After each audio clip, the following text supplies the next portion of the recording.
All right. 11 a.m. Pacific time, 2 p.m. Eastern time.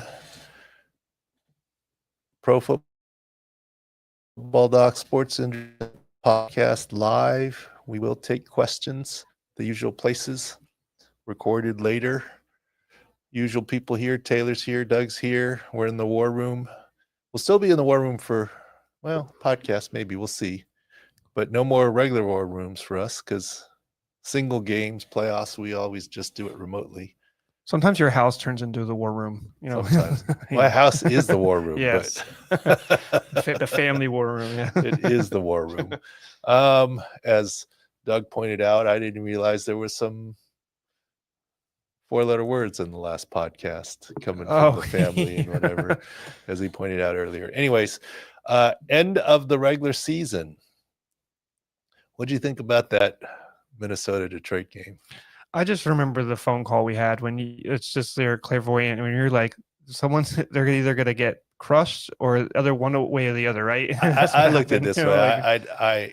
Look, I thought I didn't want to believe it because, I like Minnesota. I love Kevin O'Connell, know him personally. I was like, they're going to get boat raced here because you can't say that Minnesota is a superior team to Detroit.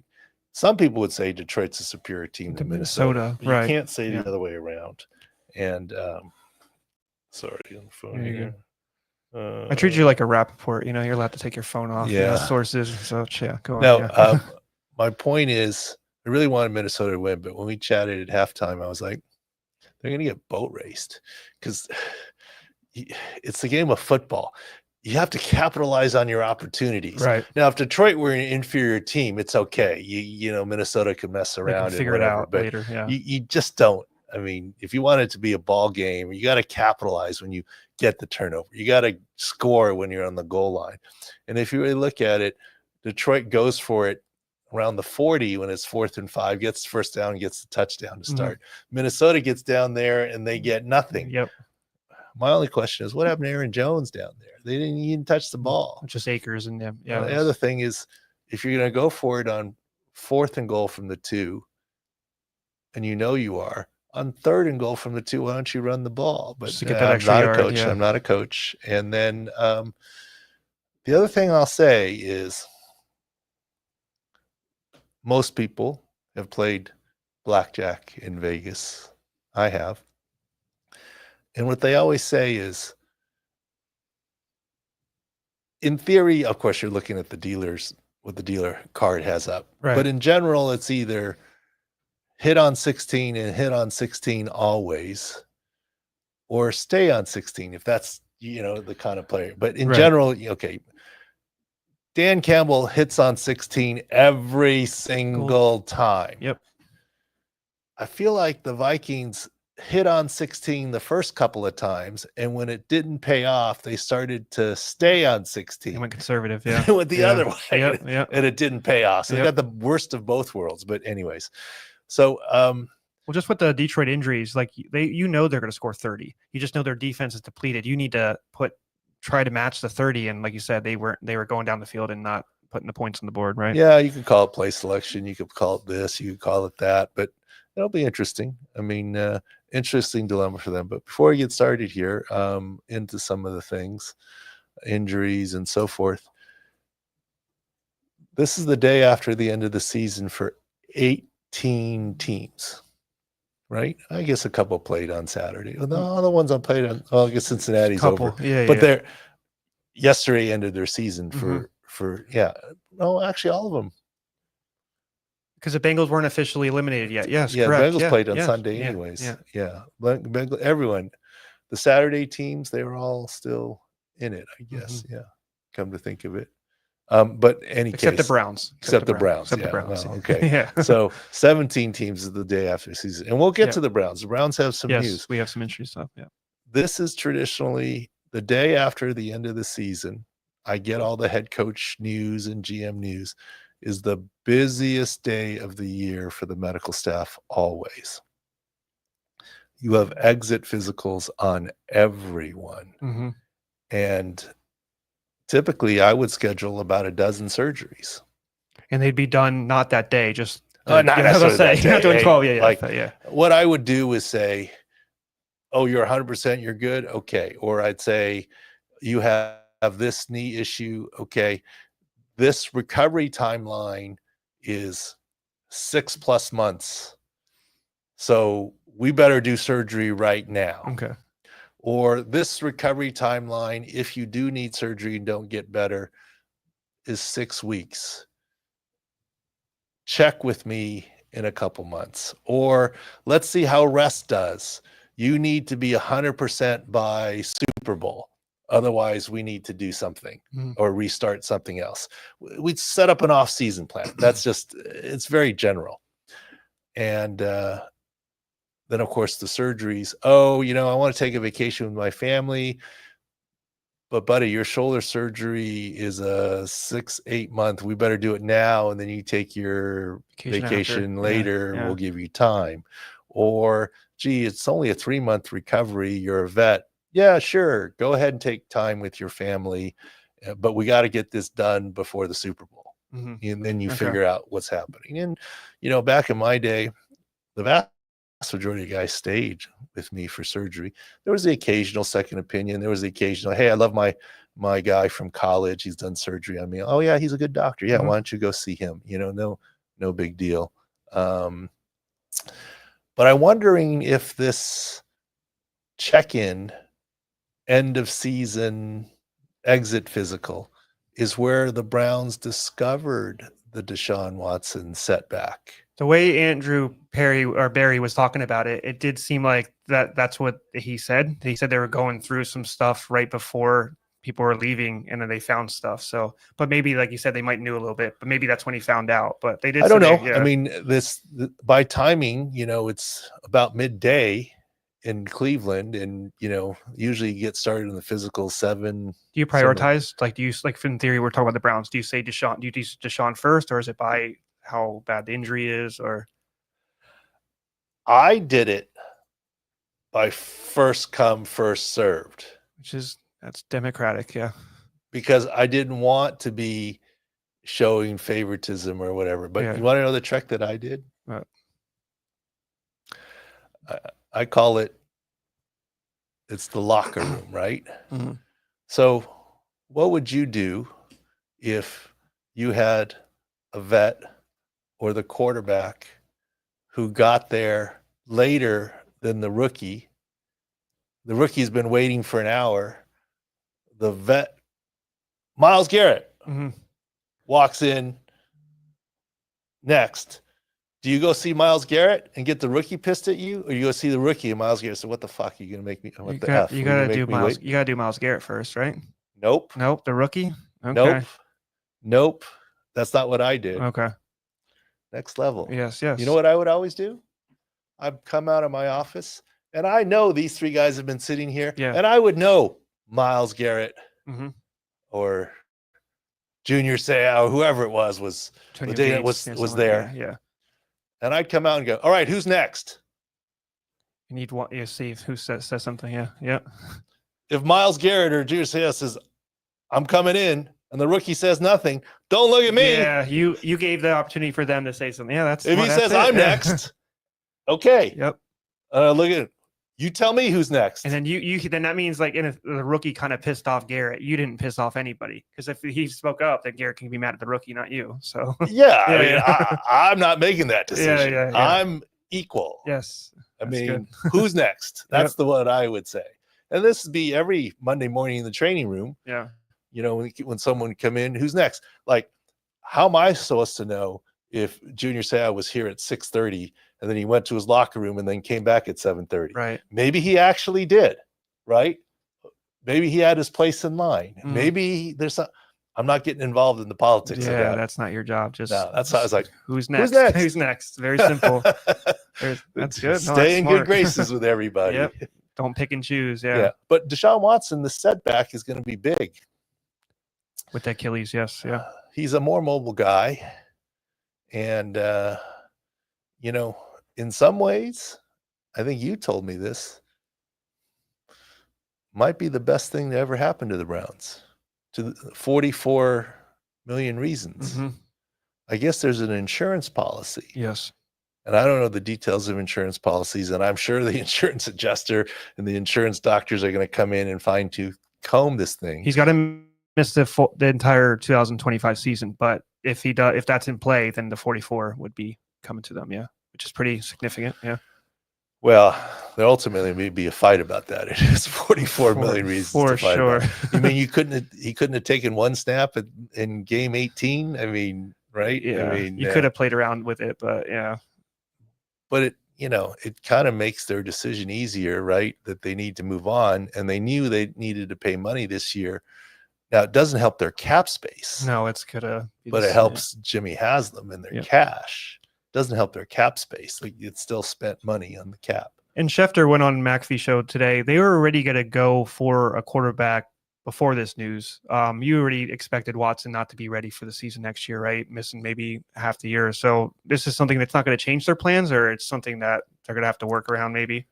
Well, I'm not in the room. I think Kevin Stefanski does a great job. Andrew Berry, they're both going to be back. They do a great job. They just got to deal with the hand that they're dealt. And, everyone's assumption is they're moving on from Deshaun Watson, but they can't contractually move on from Deshaun Watson. Yes. Yeah. Right. And this quote setback doesn't help their cap space, but it helps from the ownership point of view. Right. I wanted to jump back to the head coach firing. This is personal because I'm a Raiders fan. They just sent Antonio Pierce to talk about the offseason and different stuff for what his plan. And he's wearing Raider gear and stuff without a full decision that's been made yet. Is that something that's hard for a coach to deal with, or that's something that's normal? Like Eberflus, remember they let him speak to the media and then fired him right after. Is that something that's part of the game? You gotta talk either way, or it's Black Monday, like you said. It's a lot of stuff going on, a lot of coaches getting fired. Well, it's really wrong, I think, if the Patriots already knew they're firing Gerard Mayo and they sent him out to a press conference on Monday. Okay.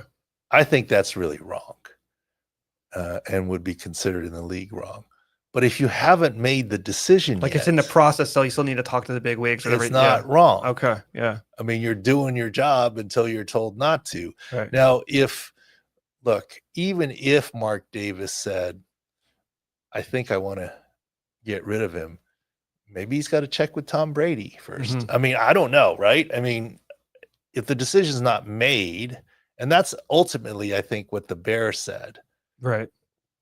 We were deliberating in our multi-hour meeting, and everything just went on as it was supposed to. And as it turns out, shortly after his press conference was done, we decided to let him go. And then we told him, right? And they're not all in the same room making a decision. You have to make a decision with one little meeting and then call a couple other guys. And this is just each like a little team chain. is different. Okay. There's some teams that probably don't require a lot of people. My guess is with the Patriots, there's only two people involved, Robert and Jonathan. Yeah. Yep. With the Cowboys, there may be more than two. He may talk to some other members, but Jerry's the final say. But Steve and Jerry, the daughter's there too, and so it depends. It all depends a little bit. Like Shad Khan, I'm sure talked to Tony Khan, his son. I don't know who else he talked to. Obviously, Trent Baalke is still there. So every team dynamic is a little bit different, but usually, yes, there are several different meetings. Hey, I think we're going to do this. Any other input? No, let's check in on this. Yes. I want to talk about Coachspeak, just specifically our favorite, John Harbaugh. Why do you say like our favorite? Well, we had the Coachspeak index on him. We talked about Harbaugh with him, and then we just have a new tidbit that came out today. Zay Flowers, speak with me a little bit with what you saw there, and then what he said is that it's day to day, but he's unlikely this week, which is a little redundant. Tell me I don't know. It's redundant. It goes against you. Okay. Yep. Once again, I don't know John Harbaugh at all. I've never met him. You know Jim. I know Jim very well. Yeah. I love Jim. I suppose if I met John, I would love him too. I don't dislike him, but he does a lot of coach speak. That's all. I mean, and he's doing his job, which is part of it is coach speak. And day to day, but it's longer than this week. Isn't that week to week? Then he's just like weeks is but haven't we always said when a coach says day to day, they really mean week to week? Yes. And we say week to week, they mean month to month. Right. I mean, any day now we expect him to go on practice on Wednesday means he's got a chance this week.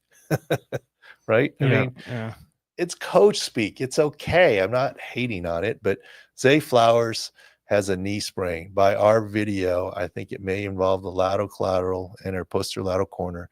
Mild, not surgical, but given his skill set, talent, wide receiver, I don't think there's any way he plays this week. I think next week is on the doubtful side, and the conference championship would be on the questionable side. I mean, that's where the real target is. So I think you have to expect him out this weekend, probably next week. When he returns, he's not going to be maybe 100% with cutting and stuff as a speed guy, or we'll see. Depends on but I think it's a pipe dream to say this week. I think you'd have to get lucky for him to play next week. And then you got a chance for conference. I think that's where he's at. And that's what fits the week to week based on what we see on video, et cetera. I think the pipe dream is just the fact that he said day to day. But yes, I know exactly what you're saying. I mean, it's the same guy who 2 and 3 seasons ago, Lamar Jackson would say, he's got a really good shot to play. We'll see what we think he can practice on Wednesday, and Friday rule him out. And you're like, bone bruise, you can't do anything. You know that. He had the knee one time and the bone bruise. Look at how things have changed. 2 Decembers ago, it was Lamar Jackson, I don't know, blah, blah, blah, didn't travel. Is he dogging it? There's the ankle bone bruise. He kept being close to play, but not playing. He missed the last 2 straight years. And then last season, MVP.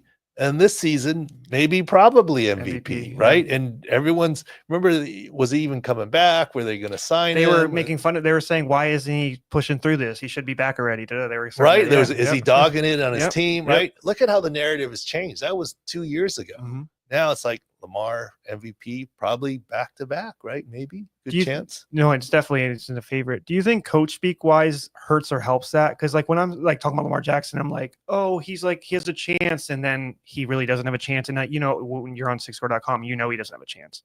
So is that hurt or help the narrative, I guess? Depends. So one thing that has surprised me about what I do is when I speak to guys, initially there's a little bit of reticence, but I've heard from players in the NFL, ones that I don't know or that I meet. I remember one time I went down to the Super Bowl and there was a media session and there was a guy sitting at the table alone, and I introduced myself. I don't want to take time away from real media members, you know, And I introduced myself and he goes, I know who you are. I'm like, oh. Is that good or bad? He goes, oh, no, it's okay. And I said, you know, and we talked about his knee injury during the season. And he said, I actually liked it. He said, look, the way the team was positioning it, it was like I was almost on the verge of playing. And they did that for 3 or 4 straight weeks. In the building, he goes, we knew I wasn't going to play. It was all just gamesmanship. But it got fans riled up against me that I was dogging it and not playing. But meanwhile, the team knew I wasn't playing, but they were sending out different messages. And so he goes, I can't speak out and go against what the team has been saying. So I actually kind of liked that you were saying he can't play through this. He's not ready. Right. I mean, it's more of a voice of reason. So I was surprised by that. So I think that is the biggest thing. Yeah. Right quick before we go through the playoff matchups, I do want to talk through some of the stats we had. We went through our NFL futures, Doc, went 9-5 as a company, 64%, which is really good. Know that. Yes. And then 2 stars against the spread this year, 66%. And then our SIC Picks guaranteed ended up at 10-4. We had one earlier with the Steelers, but we talked about the boat race in Minnesota. Well, let's. You got the futures in front of you? I don't have every single one exactly. No, I just had the record real quick. Okay. Because I forgot all the ones that we No, I know we did him like six months ago. I remember. You remember Puka Nacua? Puka, that was one where we're like, oh yeah, the PCL. He tried to get to. He was getting like 150 yards per game. Oh my gosh, he almost got us at the end. But we're like, no, that preseason struggle. So yeah, that one was the probably easiest one. And that was rare too, because like we usually don't get video that early on off season. You got a direct video of that PCL injury, so that was very key. Yes. So just, and then I'll just go real quick do the college basketball 3 stars, also 60% plus 64, I believe. So we're continuing that. Well, I had one quick question. Someone was asking about just Brock Purdy and his elbow in the contract situation. How would you go about that from a GM, and also the inflated $50 million that I don't think you believe is a real number? Agent that wants that, right? Well, you wouldn't want your agent to say, "Yeah, I want 50, give him 80 million, even though it's million. For sure. No, he's doing his job. Yeah. I don't think it's going to have any effect. Okay. So let's go over the injury a little bit. First of all, John Lynch, of course, it's great. Of course, they'd be dumb to get rid of Lynch and or Kyle Shanahan. They're going to handle it the right way.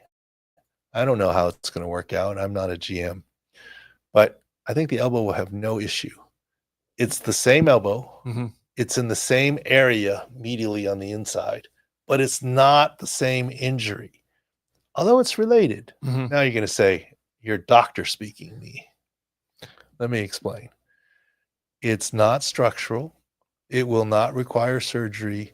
It will have no impact on the contractual negotiations.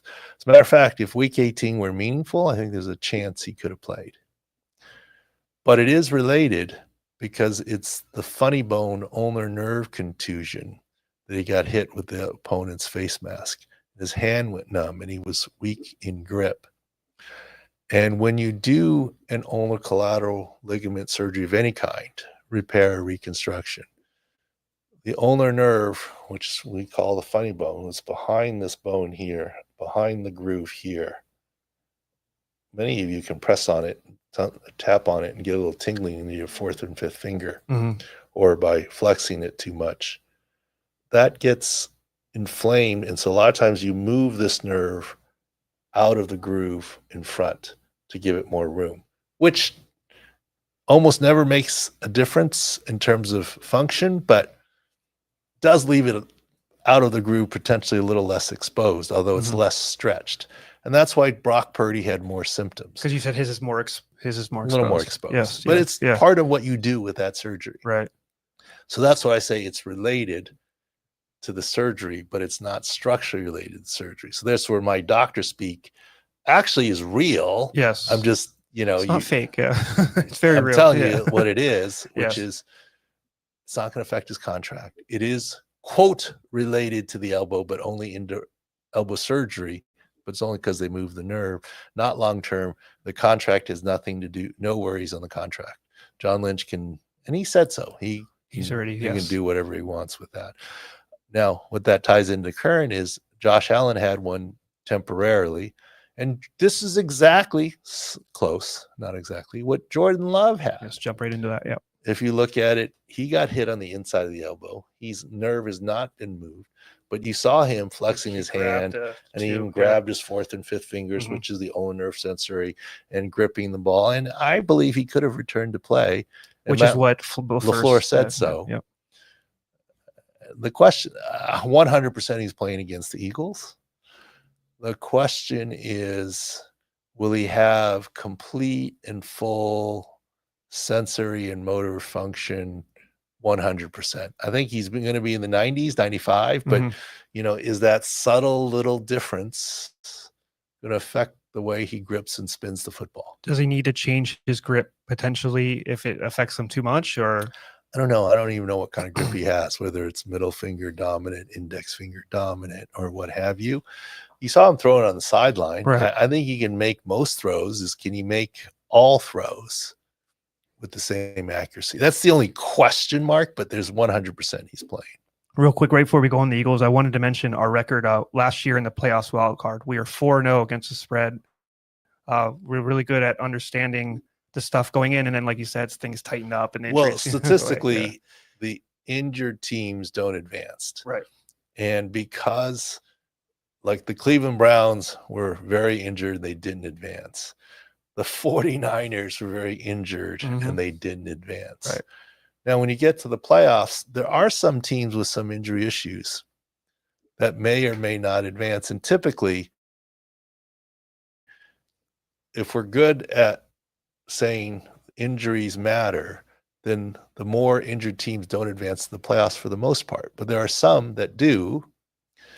And those potentially, if we're 4-0 in the first week, we're knocking out 4 more injured teams. Yes, so it's self-selection. So come conference and divisional conference, there's less plays. Right. Although we did have a pretty good divisional play or two last year. Yes. But by the time you get Super Bowl, unless there's something brand new, you're not having the same cluster injuries, et cetera, because you wouldn't survive that unless they're all just brand new. Yeah, exactly. So yeah.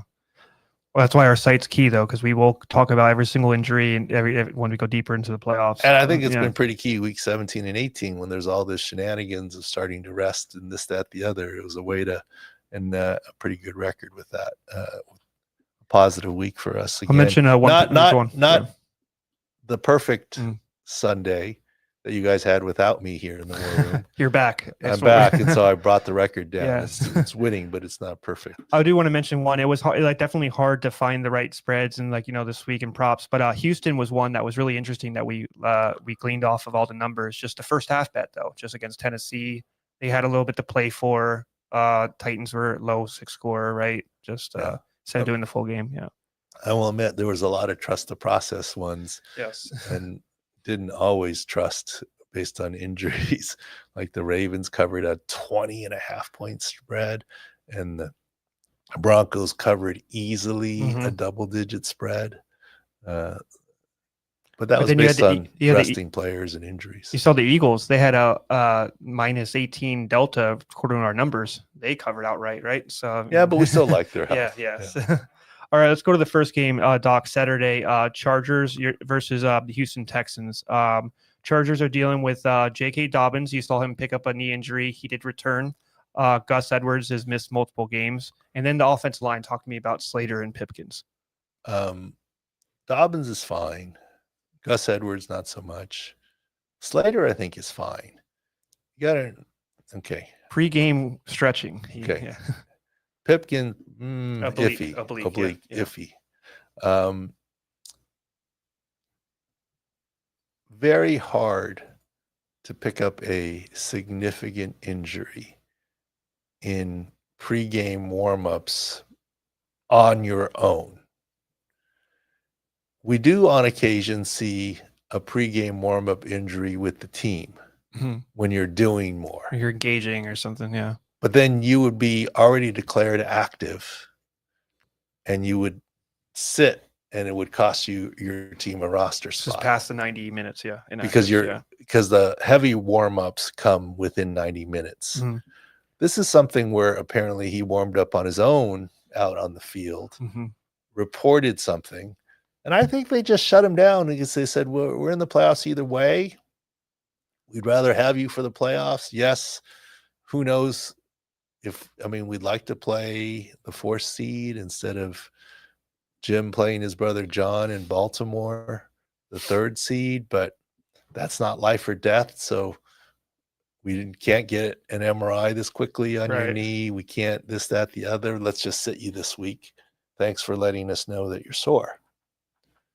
But I think he plays this week. He's fine. And from just a Houston standpoint, they still have their wide receiver issues. Dell and Diggs are out. Offensive line shifting and just a couple of defensive injuries. What do you think about Stroud this year? Do you think the poor play has been because of the lack of receivers or just second year people have film on him?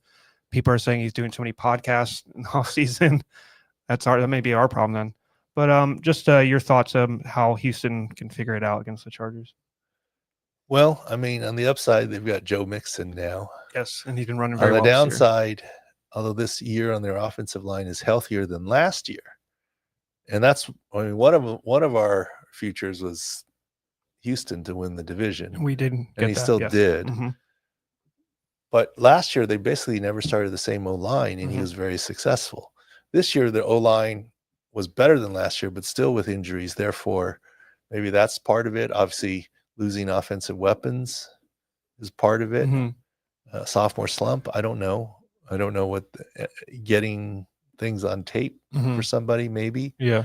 But I still like CJ Stroud. I know you. Yeah. I think the difference is last year it seemed like every game there would be 2 or 3 plays a game where he extends a play and gets a big downfield completion. I mean, that's like equivalent of a turnover, right? Because if you don't get that big downfield completion, then you're punting. So it's like a pick, it's right? Like a Josh Allen rolling right when he just third down rolling right. It's like, I mean, it's like Josh Allen when he rolls right. I think he's better. Yeah, it's pretty right. Good. Yeah, I mean, definitely. he extends plays, and just those couple of extra completions and wow plays makes the big difference. I don't think he had as many this year.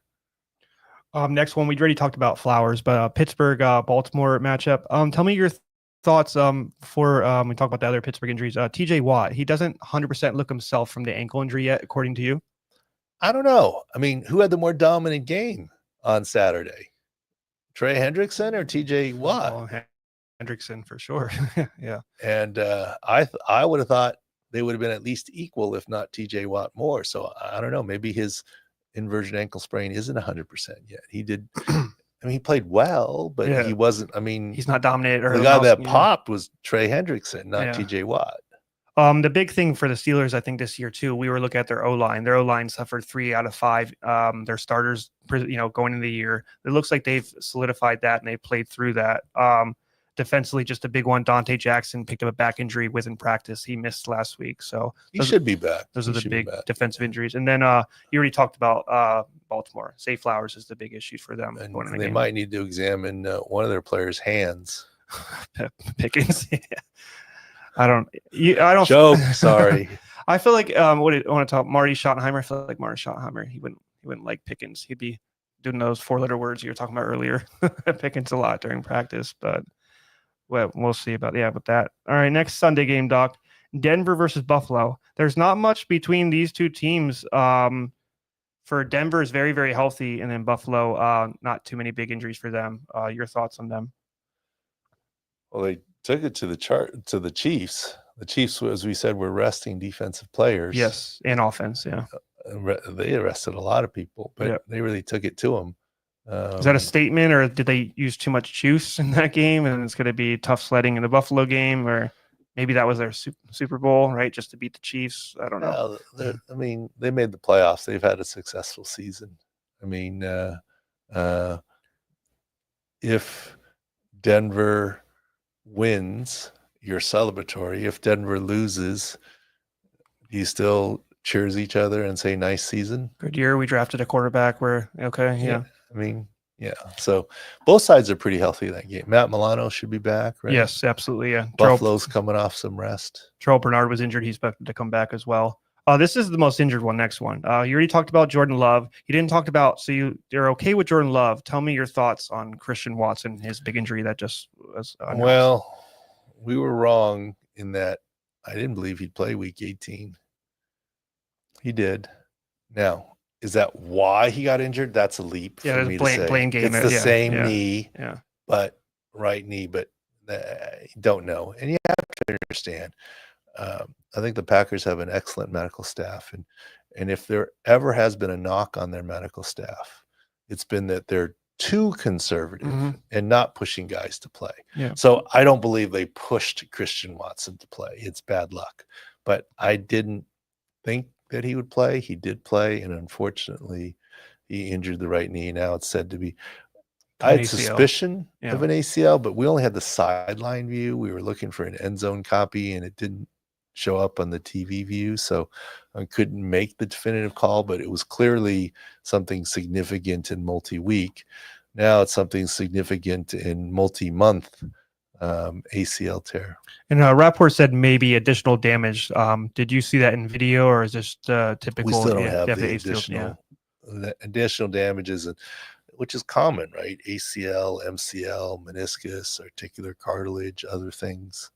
Next one is Philadelphia. Obviously, they also rested their players last week, including Barkley. He didn't get to the Eric Dickerson record that we talked about last podcast. Tell me how you expect Jalen Hurts to make this game, or if he can't. Well, I don't personally look. You can't judge concussions by the hit.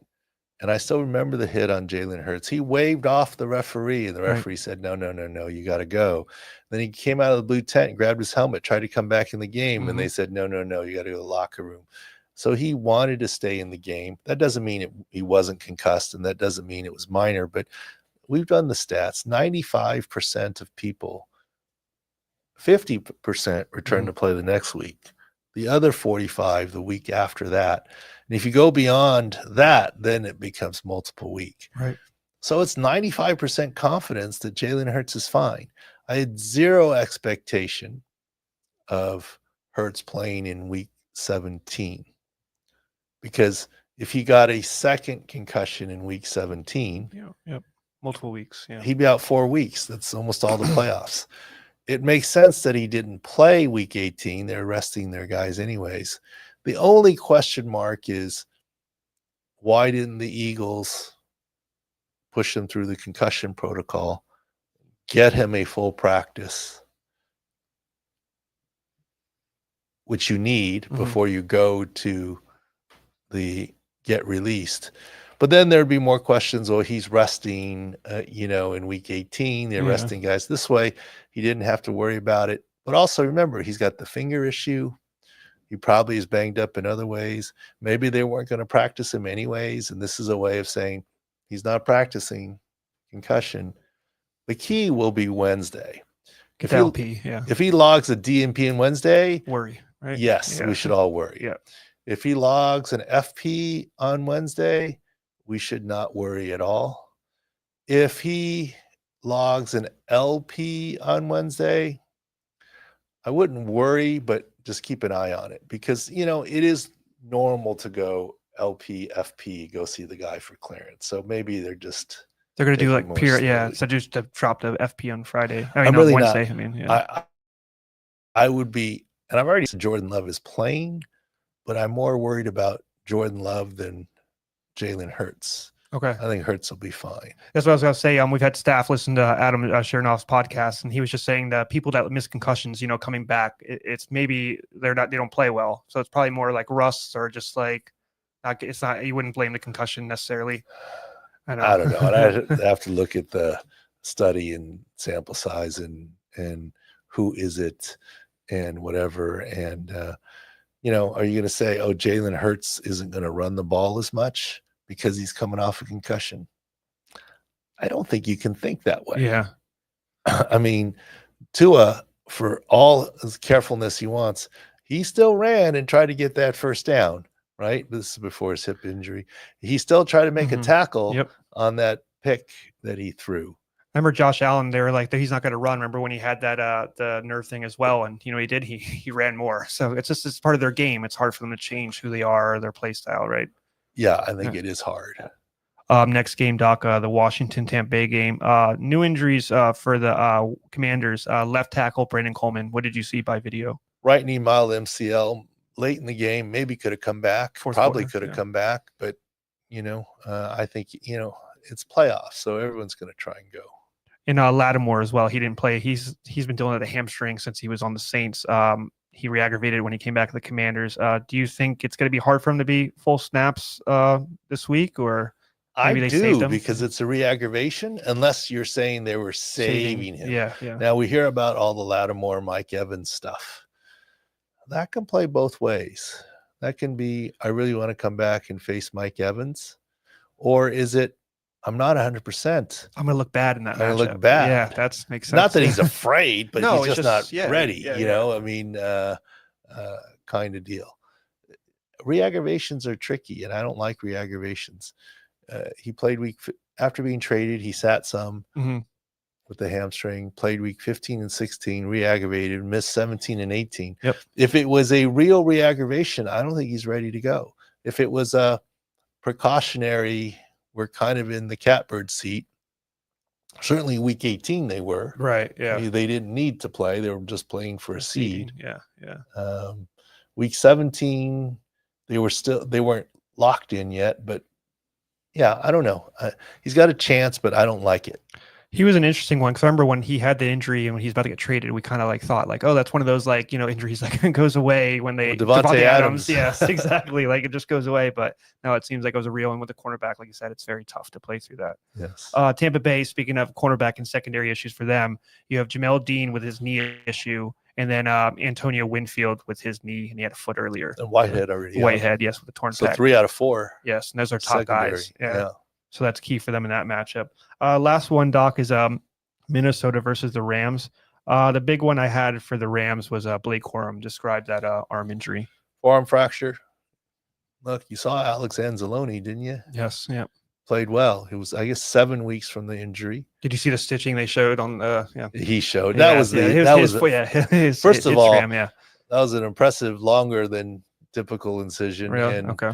And the simple sutures, that looked like Thomas Davis. Remember, Thomas Davis played in the Super Bowl 50 for the Carolina Panthers 2 weeks after his forearm fracture. Not comparing all fractures, but this is why we said when Alex Anzalone was injured, I think he can return and play in the regular season. And we said week 17 or 18. In 17, he was close, and then week 18 was the must win all. So that was one he came back in. Yeah. 2 injuries for Detroit. They do have a bye. I do want to talk about David Montgomery and his knee injury. Do you expect him to come back in the next round playoffs, or is it another week for him? The fact that he has a chance is certainly good news. I think he has a chance. It's too early to tell. No surgery. As we said all along, yeah. I don't know where that came from, the surgery, MCL, and the season being over. Look, there's lots of times where we're wrong. And look, I may be wrong on Terrion Arnold. That's the next one we're going to talk about. Yeah. But we're not deleting the tweet. Mm-hmm. We're not deleting the information. Talk about Terrion Arnold, what you saw and what. But David Montgomery, we said it was mild MCL and that it'd be a few weeks, a month, and he'd be fine. And then when word of surgery came out, we're like, oh, we don't get it. There must be more than the MCL. And there's like, nope, just MCL, but he's going to have surgery. And then the second opinion came, and now he's quote on the verge of coming back. So this is why we don't delete tweets. But if we're wrong, we're wrong. But I'd be so scared to put him in, not just because obviously he's really good, but like full usage. Jahmyr Gibbs has been awesome watching them and seeing that. But like you said, they have that great sonic knuckles, 1-2 punch that will help them, right? Yeah, but fatigue as more and more games, but also Jahmyr Gibbs took a big hit. Yes, he did. He came back. Alex Anzalone lookalike, the Van Ginkel, the other blonde-haired one. Alex is the Thor looking at Thor looking. Okay, I'll let you get away with that. Yeah. The linebacker, the star linebacker. Yeah, yes, big hit. What if he was injured there? It'd be nice to have David Montgomery back. So I think too early to tell. And I think in the building, the Lions don't know either.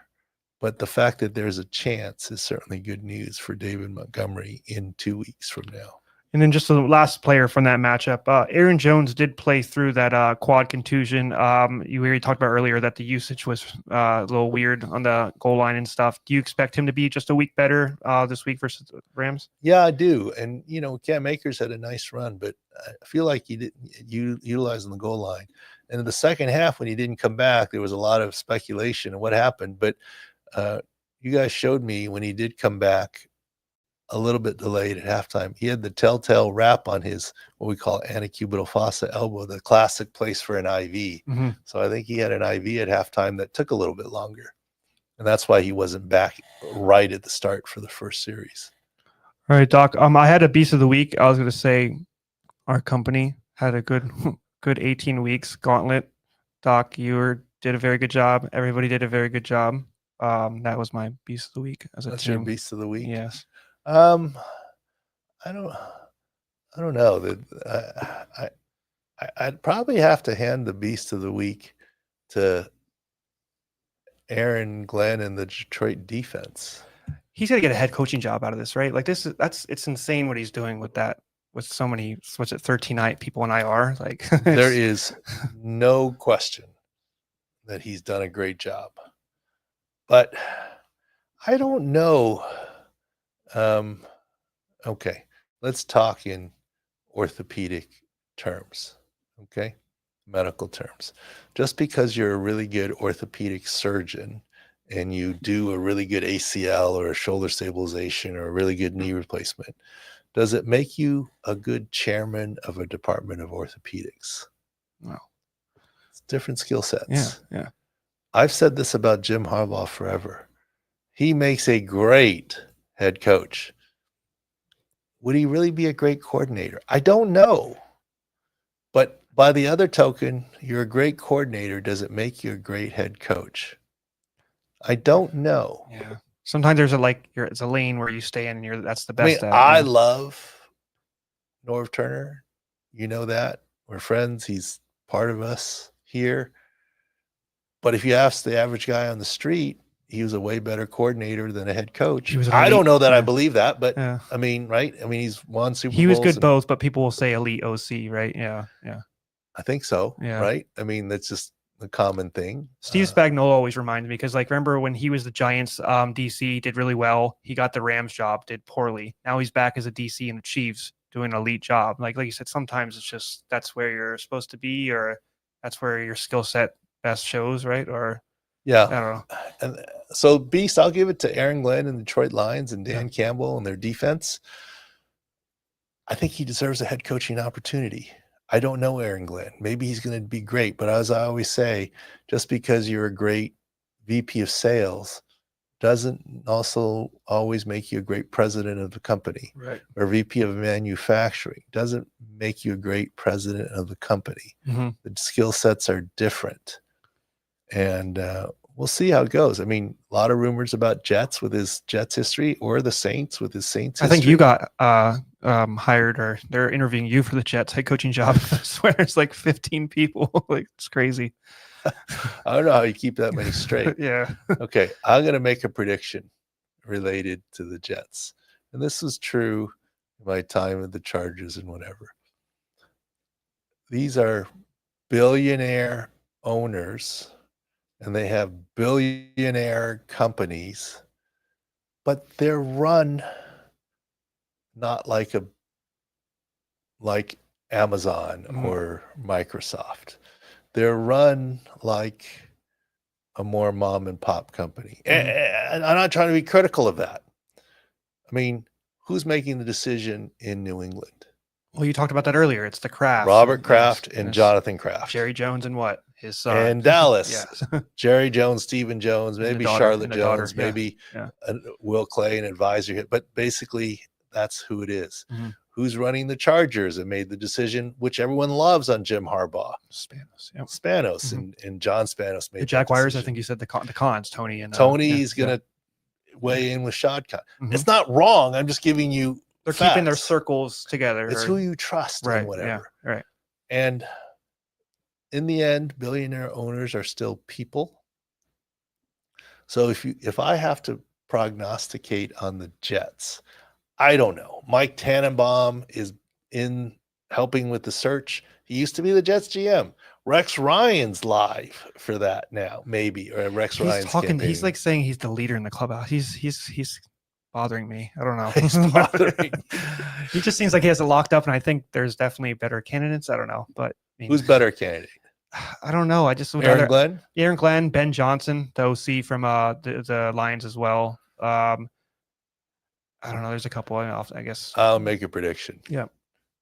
What odds do you want? Ben Johnson's not going to the Jets. I agree with that. I just think he's a better option, but I totally agree with that. Yes. Aaron Glenn has a chance because of his Jets history. I think Aaron Glenn's going to the Saints 100%. He was a D back there. He'd go back home. Well, he played a lot of time with the Jets too. Yes, he did. You're right. Yeah, it's true. Yeah. But here's the thing. This is just, I'm not going on sources. Okay. Look, let's look at the Chargers. Okay. I heard the Jim Harbaugh rumors ahead of time, but here's where it made sense. The Chargers went from Marty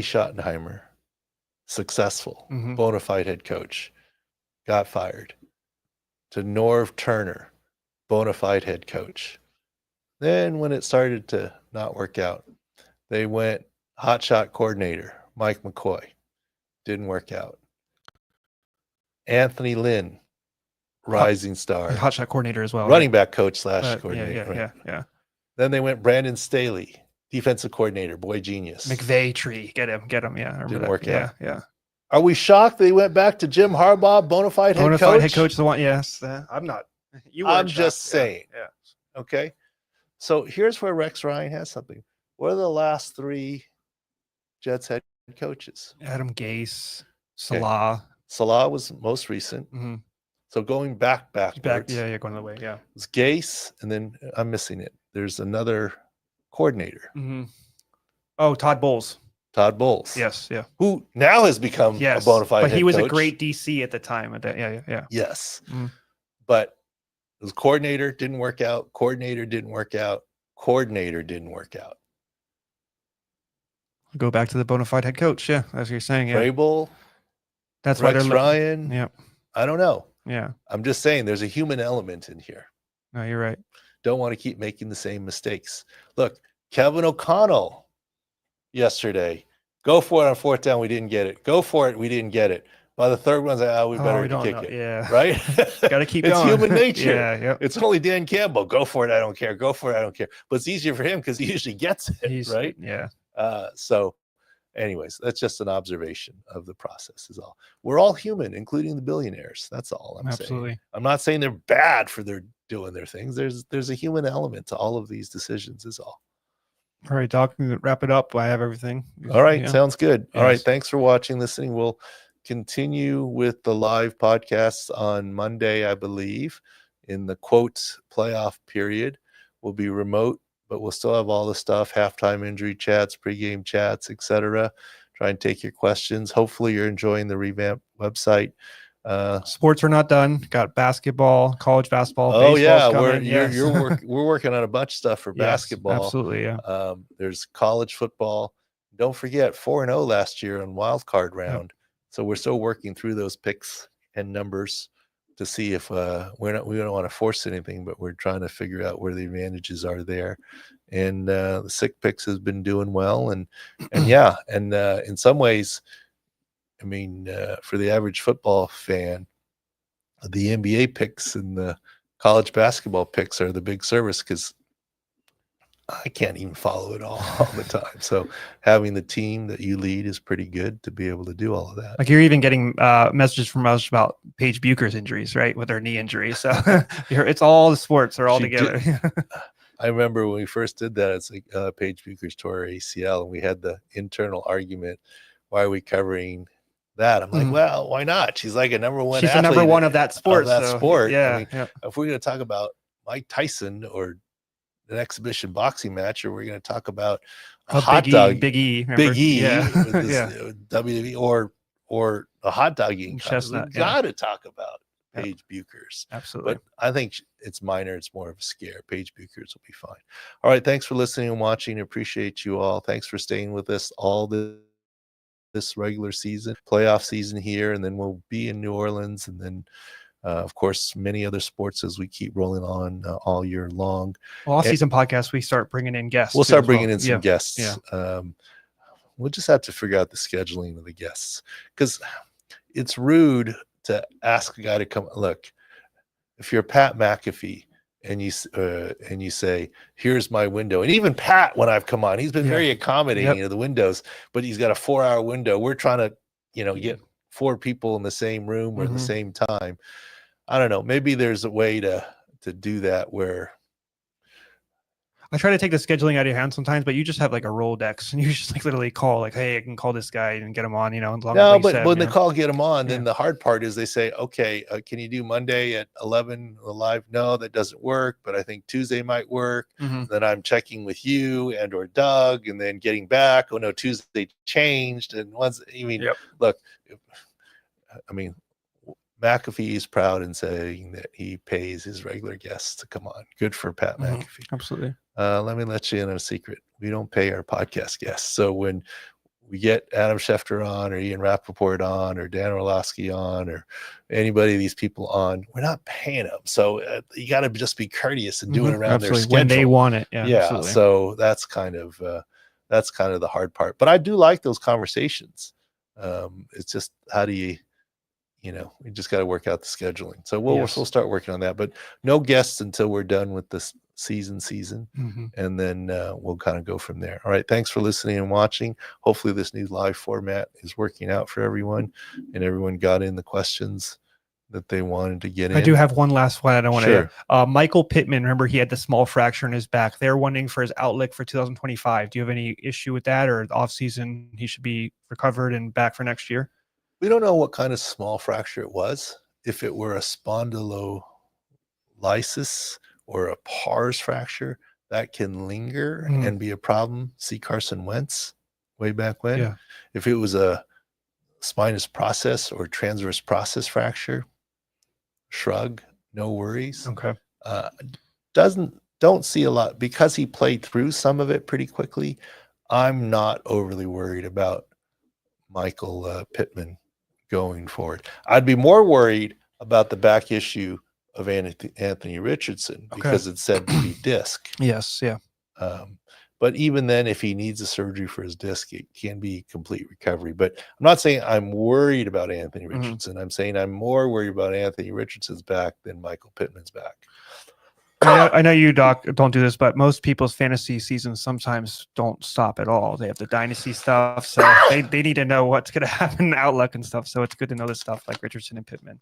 We can do that. And then I'm sure people in the comments are going, well, that was a lot of doctor speak there. Well, but I'm actually trying to, I don't know all the facts. I'm just trying to give it to you in a precise way as possible. The coach speak is they're trying to.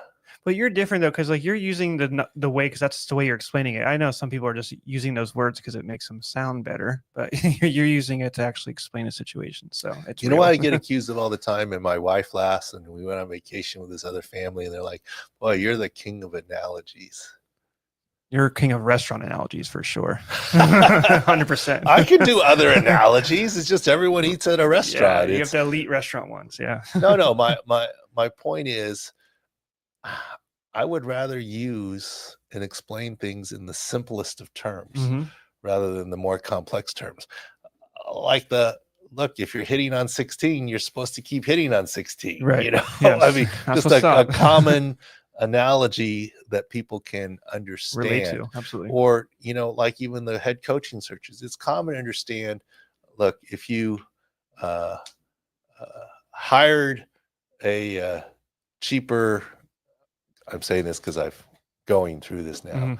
If you hired a cheaper gardener once or twice, if you had a cheaper gardener, a one-man show, and he did well for you, and you're looking for a new one, you might hire another guy like that as opposed to hiring a service. Right. But if you hired 3 single-man cheaper gardeners and they didn't work out, you might start to hire a service. Yes. I'm just saying. Yeah. Or if you had a service and they weren't good to you, you might try and find a guy that could hands-on, that you could look eye to eye and have the same guy and tell him how you want the trees trimmed, do it, as opposed to a full company service that you don't really know who the guy is.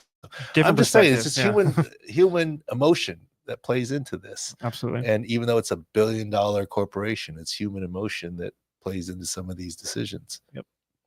All right. Thanks for listening and watching. So when we kept it under an hour, so yes, we're good. We did. Yes. All right. Thank you. See you next week.